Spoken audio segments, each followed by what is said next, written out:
All right, so here we go, man down again. Oh, that was sophomore mistake. Forgot who gets the penalty. Come on, pup. I hope you're learning from this, brother.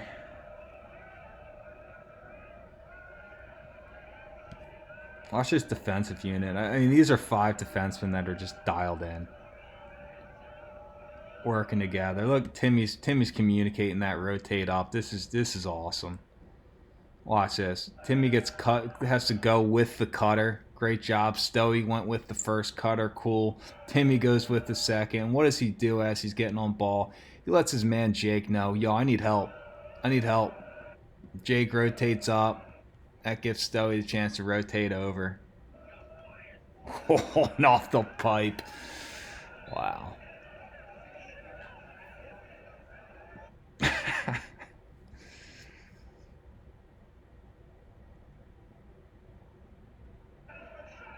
Yikes. That was a missed cutter there, fellas. Malvern gets caught a little too far out. We're kind of in this no man's land right now. Um, you got 1, 2, 3 offensive guys, 1, 2, 3 defensemen. These offensive guys are all inside of the box, which means that they're in a position where they could throw a good feed. I mean, this guy's a step below GLE, and the point is that Malvern's not packed in, but they're not out on hands. It's got to be one or the other. And with that, you're putting a lot of pressure. This guy must have just released. He's coming in, and he's not there yet. So technically, we're still man down. All right, so he's coming flying in, trying to get there in time, but it's too little, too late. Jake should have been in this lane here. He got caught too high. We got lucky. They missed that opportunity.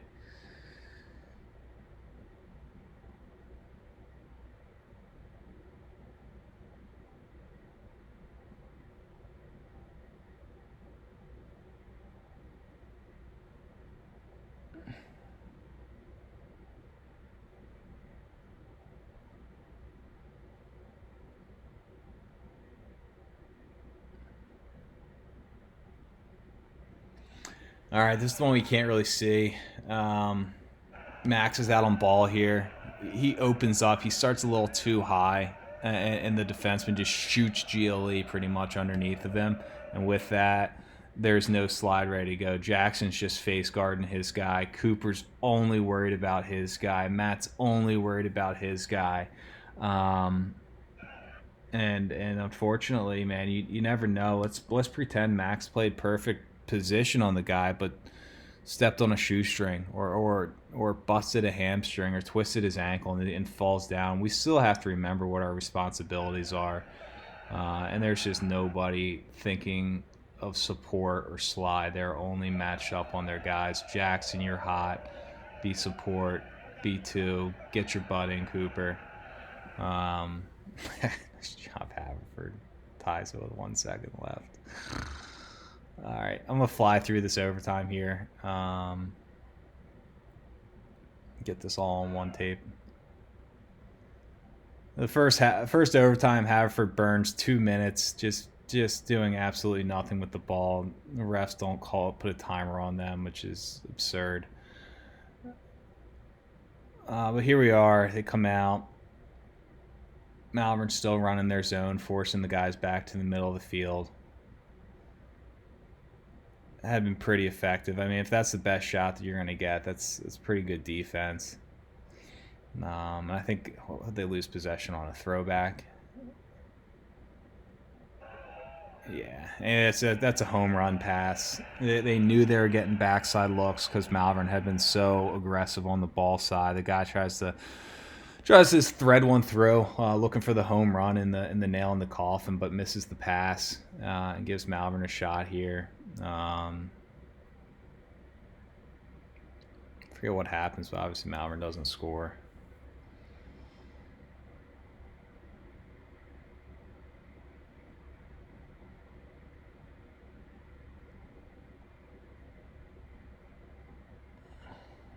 Helter skelter. All right, let's get to the second overtime. Let's see Malvern go man down again.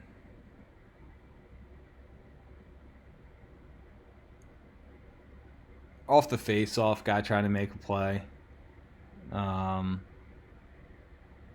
a good shot on Cage, but a good save. Matt Civitelli making a nice clear. Malvern's offense. All right, let's go, man. Got to be able to finish the game.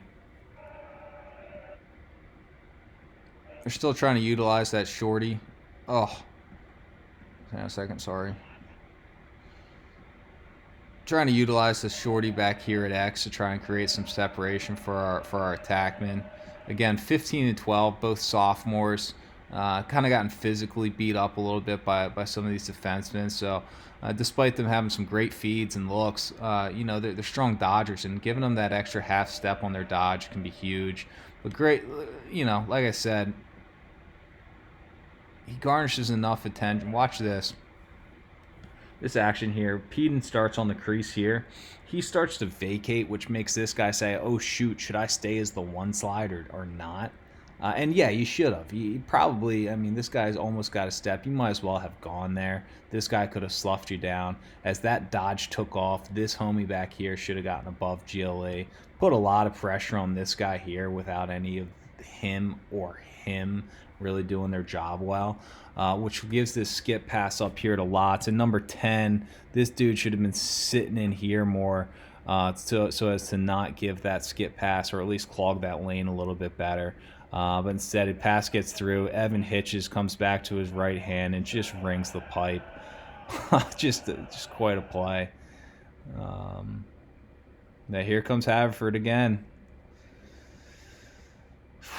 Just never goes away. 2, 4, 6.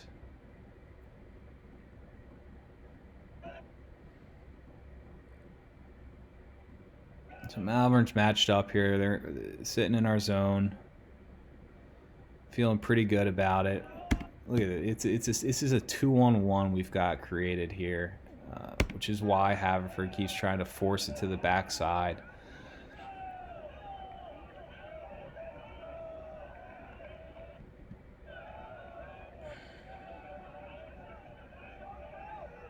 Squares him up. Sean steps up, getting ready to accept. Matt Irvine's next in the rotation. Just botch pass. Good recovery. Oh, dude, you could have shot that.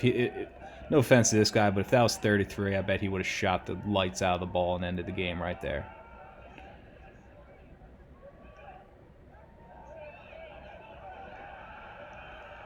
Pass gets through. Cooper running down the field, does a really nice job. Draws the point guy, gets it to him. One more. What a save. What a save. D-middies, LSMs, this is exactly what you do. Cooper Frankenheimer, kudos, man. You have no idea how easy it is being this guy, thinking I'm gonna end the game. But dude, you just play defense. All right, you're a little bit tired. You're not a goal scorer by nature. You don't practice it every day in practice. You drew the slide, so who's the open guy? The open guy is one of our best offensive players. Great, that's what we want. He became so much of a threat. You drew the slide, moved the ball, one more, move to the ball. Notice how 15 steps upfield.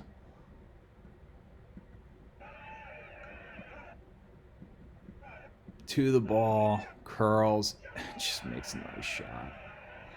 Nice shot, nice save. That was cool. But sure enough, we don't capitalize. Ball comes back down the other way. We get called off sides. Oh my God, just classic. Offsides in double overtime. All right, no problem. Get the Fierce D unit back on. I think each team's only given up one man down goal on the game. These units are dialed in. Both teams know the other team's man ups pretty well at this point. Each team trying to throw wrinkles where they can. Just look at this. Look at this communication and passing stuff off.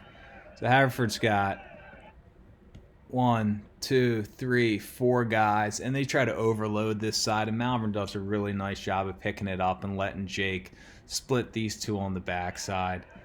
So you see Max here. He's got cutter number 1. All of a sudden, cutter number 2 comes through. Stowey's helping out. Now Stowe can get out. Jake's harassing this guy. Now get in. Now get in. Now get out. On ball. Poke on the hands. Big drive. Right as the guy gets the shot off. Look at this. And this is what we're talking about, this above GLE support here. I mean, Jake probably doesn't even realize it, how good of position he's in here.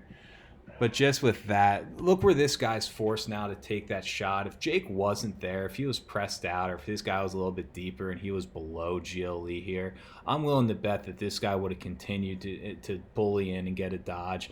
Instead, Jake's in a good position here to support. He comes out of that roll. He sees it. Feels like he's got kind of a step, but Stowey not giving up on the play. Gives the guy a good shove right as he gets his shot off. I mean, that's great team defense.